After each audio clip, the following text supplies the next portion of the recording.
got so much more. Assalamualaikum warahmatullahi wabarakatuh. Di sini saya akan menjelaskan tentang Scope of Financial Management. Sebelumnya, izin memperkenalkan diri, nama saya Devita Afilia dengan NPM 2341195 dari kelas Manajemen 23D.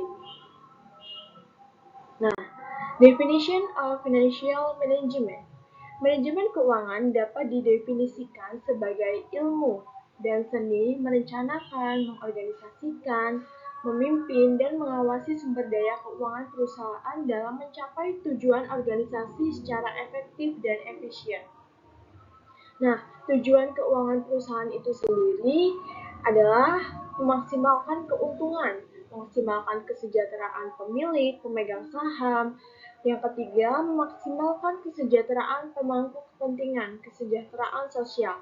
Nah, tujuannya itu value of the firm adalah harga yang bersedia dibayar oleh calon pembeli apabila perusahaan tersebut dijual. Apakah maximize value of the firm sama dengan maximize profit? Ada beberapa pertimbangan yang perlu dilihat sebagai dasar penentuan value dan profit. Apakah profit yang dimaksud adalah accounting? Profit artinya laba yang dipakai adalah laba yang dihitung berdasar nilai baku. Maka dapat dikatakan bahwa maximize value tidak sama dengan maximize profit. Nah, apabila profit yang dimaksud adalah economic profit merupakan jumlah kekayaan yang dapat dikonsumsi tanpa melibatkan pemilik merugi. Dengan kata lain, berkurang modalnya, sehingga apabila yang dijadikan konsumsi tanpa membuat pemilik merugi, dengan kata lain berkurangnya modal. Apabila yang dijadikan pertimbangan economic profit, maka dapat dikatakan bahwa memaksimalkan nilai profit jangka panjang akan sama dengan memaksimalkan value. Nah, management function.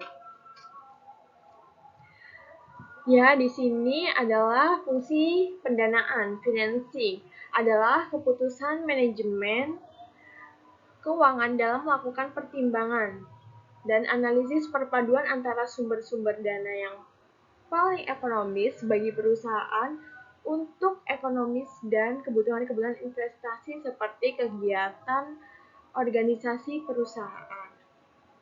Nah, yang kedua, fungsi investment atau fungsi investasi adalah keputusan yang diambil oleh manajemen atau manajer keuangan dalam mengalokasikan dana dalam bentuk investasi yang dapat menghasilkan laba di masa yang akan datang. Nah, keputusan ini akan tergambar dari aktiva perusahaan dan mempengaruhi struktur kekayaan perusahaan, yaitu perbandingan antara current asset dengan fixed asset. Nah, yang ketiga itu dividend policy. Dividen merupakan bagian dari keuntungan suatu perusahaan yang dibayarkan kepada para pemegang saham. Keputusan dividen adalah keputusan manajemen keuangan dalam menentukan besarnya proporsi laba yang akan dibagikan kepada para pemegang saham dan proporsi dana yang akan disimpan di perusahaan. Nah, di sini lanjut ada tipe atau jenis-jenis pembelanjaan. Nah, jenis pembelanjaan itu berdasarkan aktivitasnya itu terbagi menjadi dua, yaitu pembelanjaan aktif dan pembelanjaan pasif. Nah, pembelanjaan aktif itu adalah aktivitas untuk menginvestasikan dana. Nah, sedangkan pembelanjaan pasif adalah aktivitas untuk memperoleh dana. Nah, yang kedua itu ada berdasarkan sumber dana. Nah, berdasarkan sumber dana ada pembelanjaan intern. Sumber dana berasal dari dalam perusahaan. Nah, yang kedua pembelanjaan ekstern. Sumber dana berasal dari luar perusahaan. Nah, sumber internal source yaitu sumber dana yang dibentuk atau dihasilkan sendiri di dalam perusahaan, meliputi laba ditahan dan akumulasi penyusutan. Nah, sekian ada yang ditanyakan.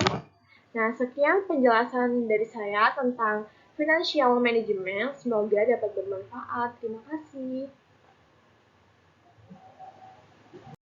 Audio Jungle.